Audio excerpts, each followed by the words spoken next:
జన బంధువులందరికీ కూడా పేరు పేరున హృదయపూర్వకంగా నమస్కారం. టైం లేదు కాబట్టి నేను ఎవరి పేర్లు కూడా తీసుకెళ్ళలేదు, క్షమించాలా అని చెప్పని కోరుతా ఉన్నాను. నరహరి గారికి ముందుగా, అదేవిధంగా పృథ్వీరాజ్ సింగ్ గారికి హృదయపూర్వకంగా నేను శుభాభినందనలు తెలియజేస్తా ఉన్నాను. This is the most essential book and also an emergency book.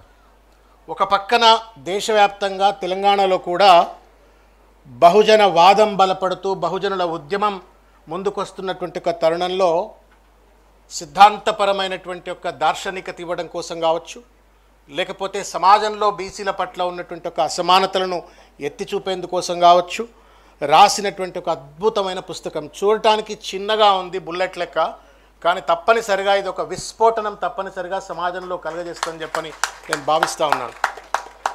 అద్భుతంగా రాసినారు. లాస్ట్లో వారు ఇచ్చినటువంటి ఒక ఫైండింగ్స్ ఏదైతే ఉన్నాయో, వే ఫార్వర్డ్ అని ఏదైతే చెప్పినారో, caste census and different stages of interventions needed ఏదైతే చెప్పినారో అవి తప్పనిసరిగా బహుజనుల ఉద్యమానికి ఒక మార్గదర్శకంగా ఉంటుంది అని చెప్పని భావిస్తూ వారికి నేను హృదయపూర్వకంగా, వారిద్దరికీ కూడా రచయితలకు చప్పట్లతో వారికి హృదయపూర్వకంగా ధన్యవాదాలు తెలియజేయాలని చెప్పి కోరుతా ఉన్నాను. ఇది ఆషామాషి ఎఫర్ట్ కాదు.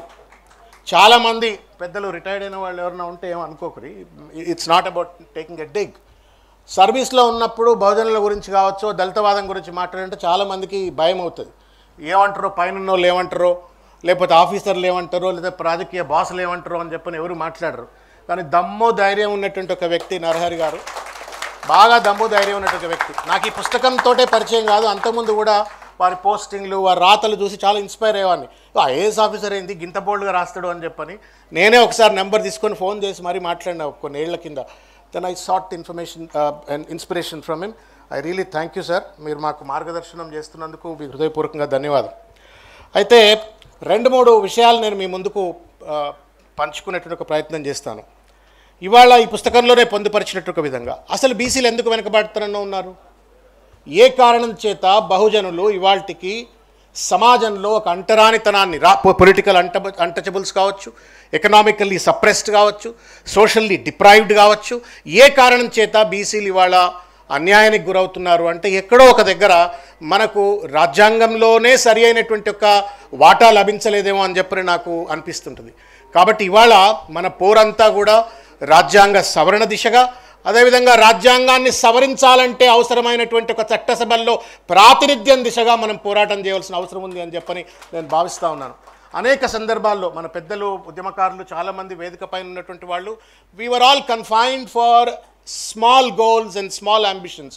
ఈ మధ్య కాలంలో కులగణన పేరు మీద కావచ్చు, చట్టసభల్లో ప్రాతినిధ్యం కావాలని చెప్పని ఢిల్లీలో ఇక్కడ అక్కడ జరిగినప్పటికి కూడా తరతరాలుగా, దాదాపు స్వాతంత్రం వచ్చి ఇన్ని ఏళ్ళు అయిన తర్వాత కులగణన చేయించుకోవడానికి కూడా మనం సిద్ధంగా లేము, చేయడానికి సిద్ధంగా లేనట్టు ఒక పాలక వర్గాలు ఉన్నట్టు తరుణంలో మన ఉద్యమాలన్నీ కూడా స్కాలర్షిప్ల కోసమో, లేకపోతే కాలేజీల అడ్మిషన్ల కోసమో, ఇంకా చిన్న చిన్న వాటి పట్ల పోయింది తప్ప మూలం, అంబేద్కర్ గారు అంటారు, the master key of the development is political power అని చెప్పని. దాని దిశగా కనుక 70 ఏళ్ల కిందనే మనం మూమెంట్ మొదలుపెట్టుంటే ఇవాళ దాదాపు మనం ఎంతో మనకంతా అన్నట్టుగా అటు పార్లమెంట్లో కానీ, శాసనసభలో కానీ, బడ్జెట్లో కానీ అన్నిట్లో కూడా మనకు సమానమైన వాటా లభించి ఉండేది. కాబట్టి the perspective with which we have to run the show or the moment అనేటువంటిది తప్పనిసరిగా మనం రీథింక్ చేసుకోవాలా, రీఓరియంట్ చేసుకోవాలని చెప్పని నేను భావిస్తూ ఉన్నాను. బీసీలం, ఓట్లేసే యంత్రాలం, పొలిటికల్ అన్టచబుల్స్, ఇవాళ ఉద్యోగాలలో అన్యాయం ఈ పుస్తకంలో చెప్పినారు. Public sector companies, central universities, central institutes, government of India, ప్రతి దగ్గర కూడా మనకు దాదాపు 10-12% కంటే ఎక్కువ దాటకుండా ఇవాళ బ్యాక్లాగ్ పోస్టులు అని చెప్పని ఏళ్ల తరబడి పట్టేస్తారు. మన పాలక వర్గాలకు మనకు సంబంధించిన వర్గాలు పార్లమెంట్లో, అసెంబ్లీలో అడిగితే అరణ్య రోజు లెక్క పక్కన పెట్టేస్తున్నట్టు పరిస్థితి. ఉద్యోగాల్లో అన్యాయం, బడ్జెట్ కేటాయింపుల్లో అన్యాయం, బ్యాంకులలో పోతే 90% of the banking lending happens only to the upper classes or the forward classes, but the backward క్లాసెస్కు, మిగతా మన వర్గాలకు బ్యాంకుల్లో కూడా అన్యాయం, పరిశ్రమల్లో అన్యాయం, ఆఖరికి న్యాయ వ్యవస్థలో కూడా అన్యాయం. ఎక్కడైతే న్యాయం జరగాలో ఆ వ్యవస్థలో కూడా బీసీలను ఇవాళ అణగదొక్కబడుతున్నటువంటి ఒక అన్యాయం ఇవాళ స్పష్టంగా చూస్తూ ఉన్నాం. చాలాసార్లు ఈ చర్చ పెట్టినప్పుడు సోకాల్డ్ ఎలీట్స్ అంటుంటారు, ఏందా ఊకే కులం గురించి మాట్లాడతారు, బీసీలను మాట్లాడతారు. నువ్వు కులం పేరు మీద వివక్ష చేయకపోతే నేను కులపరమైనటువంటి ఒక వాటా కావాలనో రిజర్వేషన్ కావాలని అడగా. నువ్వు ఎప్పుడైతే కులం పేరు మీద నన్ను వివక్ష గురి చేస్తావో, ఎప్పుడైతే నన్ను కులం పేరు మీద ఒక పొలిటికల్ అన్టచబుల్గా ఎకనామిక్లీ డిప్రైవ్ చేస్తావో, సోషల్లీ సపరేట్ చేస్తావో, తప్పనిసరిగా నేను కులపరమైనటువంటి అస్తిత్వం కోసం, ఆధిపత్యం కోసం, నా వాటా కోసం అని చెప్పని నేను పోరాటం చేస్తాము. కాబట్టి ఇది కూడా సమాజంలో చెప్పవలసిన అవసరం ఉంది అని చెప్పని ఈ సందర్భంగా నేను భావిస్తూ ఒక విషయం నేను ఒక విషయం చెప్పదలుచుకున్నాను. చాలాసార్లు మనం whenever we talk about reservations అనగానే అదేదో మెరిట్ ఎవరిదో సొత్తు అయినట్టుగా ఇవాళ చాలామంది రిజర్వేషన్స్ గురించి ఎందుకు మాట్లాడతారు, పాలిటిక్స్లో కానీ, బ్యాంకుల్లో కానీ, లేదా ఉద్యోగాల్లో కానీ ఎందుకు మాట్లాడతారు అని చెప్పని మాట్లాడుతూ ఉంటారు. ఇవాళ భారతదేశం ఇవాల్టికి కూడా 77 ఏళ్ల స్వతంత్ర భారతదేశం వెనుకబాటుతనానికి ఉండడానికి ప్రధానమైనటువంటి ఒక కారణం ఈ దేశంలో బీసీలను వెనకకి నెట్టడం వల్లనే. The growth of BCs, the empowerment of BCs would directly impact the national empowerment. ఇవాళ ఈ దేశం అభివృద్ధి చెందాలంటే మనం అభివృద్ధి చెందాలి. ఒకానొక కాలంలో ఉత్పత్తి కులాలం, మనమే సమాజానికి దిశ నాగరికత ఇచ్చిన కులాలు ఇవాళ మనం వెనక్కి నెట్టివేయడం వల్ల ఇవాళ దేశం కూడా వెనక్కిపడ్డది. మనం కూడా అమెరికా లెక్క అవుతాం, మనం కూడా ఫ్రాన్స్ లెక్క అవుతాం, మనం కూడా లండన్ లెక్క అవుతాం. ఎప్పుడైతే మన వర్గాల వాళ్లకు సముచితమైనటువంటి ఒక న్యాయం, మన వర్గాల వారికి బడ్జెట్లో కావచ్చు, లేకపోతే అన్ని రంగాల్లో కావచ్చు సముచితమైనటువంటి ఒక వాటా లభించినప్పుడు తప్పనిసరిగా దేశం దిశలో పోతుంది. కాబట్టి today when we are sitting here and then demanding for the empowerment of BCs, we are not asking for the empowerment of our classes, we are asking as a nation that is the nation wants to grow, we also must grow అనేటువంటి ఒక నినాదాన్ని ముందుకు తీసుకెళ్లాలని చెప్పి నేను కోరుతా ఉన్నాను. After all they will also release. నేను ఈ మధ్యకాలంలో ఏదో సెమినార్కి పోయినా, అదేదో ఎలీట్ స్టూడెంట్ సెమినార్. వాళ్ళు ఏదో మాటల రిజర్వేషన్ల గురించి మాట్లాడుతూ why would we need to have reservations in the system అంటే నేను ఒక మాట అడిగిందో ఆడపిల్ల, చూడమ్మా భారత స్వాతంత్రం వచ్చినాడు ఆడోళ్ళకి రిజర్వేషన్ లేవు, ఇవాళ 50% రిజర్వేషన్లు అన్ని కాలేజీలలో ఉన్నాయి, అన్ని ఉద్యోగాల్లో ఉన్నాయి. Just imagine if there would been no reservation for the women, ఆడోళ్ళు కూడా వెనకపోయి ఉండేవాళ్ళు కదా.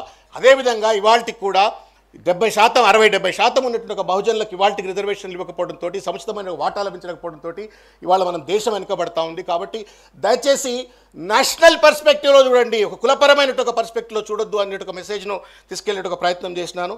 నేను చివరిగా ఒక విషయం చెప్పదలుచుకున్నాను. కులగణనకు సంబంధించి 77 ఏళ్ళు గొర్రెలను, బర్రెలను, చేపలను అనేక లెక్క పెట్టినారు. సంతోషం. ఇవాళ కేంద్ర ప్రభుత్వం for whatever the reasons due to various pressures they have accepted and then they also want to do the caste census. But అది కూడా 27 అంటున్నారు. ఇప్పుడే చేస్తే సంతోషం అని చెప్పి నేను భావిస్తాను. రాష్ట్రంలో 2018లో అనుకుంటాను, I just wanted to share 1 or 2 minutes తీసుకొని నేను పెడతాను. 18లో పంచాయతీరాజ్ ఎన్నికలు, ఇప్పుడు పంచాయతీరాజ్ ఎన్నికలు వస్తున్నట్టుగానే 18లో పంచాయతీరాజ్ ఎన్నికలు వస్తుంటే we have filed a case. I am one of the petitioners. కులగణన జరిపించాలా, సమగ్రమైనటువంటి ఒక సామాజిక ఆర్థిక అధ్యయనం జరగాల, సముచితమైనటువంటి ఒక వాటా ఇవ్వాలా అంటే ఈ ఎంపిరికల్ డేటా బేస్ ఉండాలని చెప్పని కేసు వేస్తే జస్టిస్ రామచంద్రరావు గారు హైకోర్టులో he gave an order for whatever the reasons. అప్పుడున్న ప్రభుత్వం ఆ ఆర్డర్ వచ్చిన తర్వాత ఇమీడియట్గా డిజాల్వ్ అయిపోయింది, కొత్తగా ఎలక్షన్స్కి వెళ్ళిపోయినారు. వాట్ ఎవర్ ద రీజన్స్ అది జరగలేదు. తర్వాత మళ్ళీ దేర్ వాజ్ ఎ కంపల్షన్, జరగలేదు. మళ్ళీ 22లో మళ్ళీ కేసు వేసినాం. సీనన్న కూడా వేసిండు, మేము సీనన్న కలిసి మళ్ళీ కేసు వేసినాం. ఆయన ఒక పిటిషనరు, నేను ఒక పిటిషనరు. మేము వేసిన తర్వాత ఆర్ కృష్ణన్ వేసిండు. నేను చెప్పొచ్చేది ఏంటి అంటే, కులగణన జరగాల అని చెప్పని కోర్టుల చుట్టూ తిరిగితే తప్ప న్యాయం జరగనటువంటి ఒక దుర్భరమైన పరిస్థితిలో ఉన్నాం మనము. కాబట్టి మనము ఎలుగెత్తి అరిచినప్పుడే, రోడ్ల మీదకి వచ్చి రణం చేసినప్పుడే మనకు సముచితమైనటువంటి ఒక న్యాయం జరుగుతున్న ఒక విషయాన్ని గుర్తుపెట్టుకోవాలా. నరహరి గారు కావచ్చు, లేకపోతే ఇంకా అనేక మంది మేధావులు ఇవాళ మాట్లాడుతూ ఉన్నారు. మనం అందరము కూడా పల్లెకు, మండలానికి, నియోజకవర్గాల స్థాయిగా అన్నింటిలో కనుక ఈ రకమైన సమావేశాలు పెట్టినట్టయితే మన వర్గాలు చైతన్యమవుతాయి. ఇంకొక పాయింట్ ఇంతకుముందు పెద్దలు ఎవరో మాట్లాడుతూ ఉన్నారు. We have become voting machines. వాడికి తెలుసు, పాలక వర్గానికి, ఆధిపత్య వర్గాలకు తెలుసు. ఎందన్నా మాట్లాడతారు రా బాయ్, ఎన్నికలు వస్తేప్పటికి నేను 2000 ఇస్తా, 3000 ఇస్తా, 5000 ఇస్తా, బీర్ ఇస్తా, బిర్యానీ ఇస్తా, అయిపోతుంది అని చెప్పినట్టు ఒక భావంతో ఉన్నారు. ఈ రకమైన చైతన్యం కూడా ఇవ్వాలి. మన ఓటే మనకు శ్రీరామ రక్ష, మన ఓటే మన యొక్క వర్గాలకు న్యాయం చేస్తుంది అన్నట్టు దిశలో కూడా మనం తప్పనిసరిగా ముందుకెళ్లాలని చెప్పని కోరుకుంటూ చివరిగా ఒక విజ్ఞప్తి. ఇద్దరు ఇవాళ మన తెలంగాణ లోకల్ బాడీ ఎలక్షన్స్ అంటూ ఉన్నారు. 42% అన్నారు. అది ఎందుకు వచ్చిందో 42% నాకు తెలియదు. బట్ మనం 56% అన్నాం, 42% అన్నారు. అదన్నా పూర్తి స్థాయిలో అమలు చేయాలి. The consequence of the caste census must lead to implementation of the reservations in the local body. అది కనుక జరగకపోయినట్టయితే మరొక్కసారి బీసీ వర్గాలు దగాకు గురయ్యేటువంటి అవకాశం ఉంటుంది. కాబట్టి వేదిక పైన పెద్దలు కావచ్చు, ఈ కార్యక్రమాన్ని చూసేటువంటి ఒక పాలసీ మేకర్స్ కావచ్చు, దయచేసి నేను చేతులెత్తి నమస్కారం